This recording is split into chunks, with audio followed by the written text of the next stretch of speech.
over here. So the question is, please explain the Coulomb's law with respect to the force. Okay, and given in the diagram. So first of all, let's make the diagram. This is the square we have, and each side has a charge, each corner has a charge of q. Okay, now let's understand the Coulomb's law. Basically, Coulomb's law is states the force between the two charges is either attractive or repulsive based upon their charges. Like if they both have positive or both have negative charges, they will repel each other. If one is positive, one is negative, then they will attract each other. Okay, so here we can see that all the charges are positive.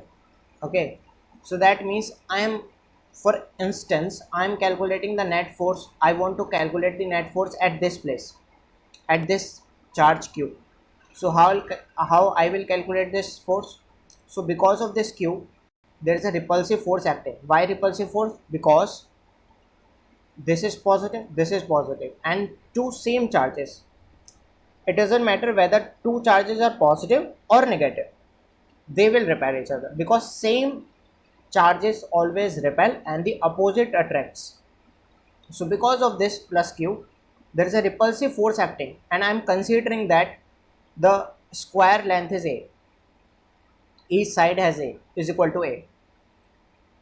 So this is the force, and it is equal to what? K q square by a square, because as far as Coulomb's law is concerned, if two charges, okay, I am calling this as q1, this is q2, and they are at certain separation r.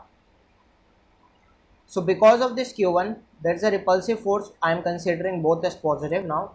So repulsive force is acting, okay, and there is a repulsive Coulombic force, and because of q2, on q1 we have a repulsive force of F.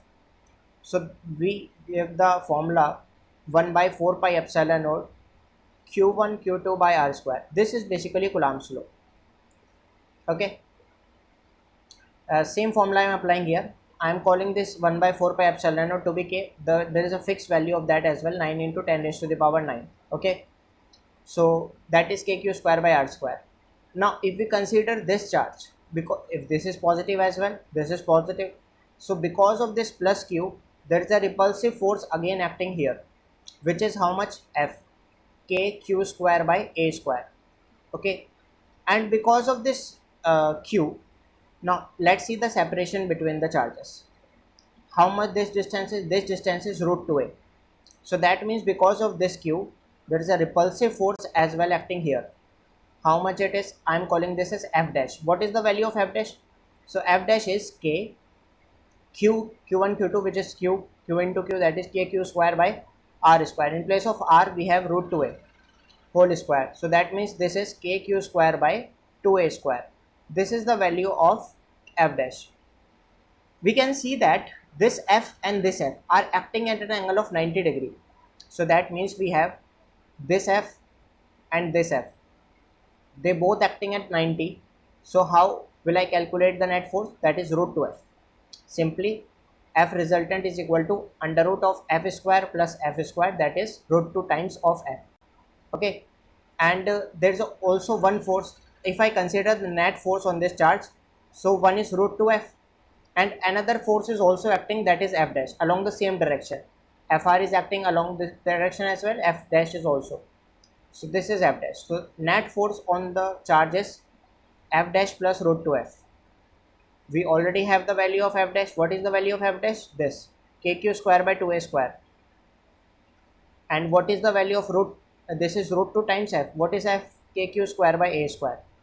Now you can solve this by taking kq square by a square to be common, kq square by a square to be common. So this becomes 1 plus 2 root 2 by 2. Okay, this is the answer. So that's how we calculate. This is just for example. This is the way you can calculate these type of question, solve these type of questions basically. So hope this answered your question. Thank you very much. Hey guys, please don't forget to subscribe our channel for more such videos. Thank you very much.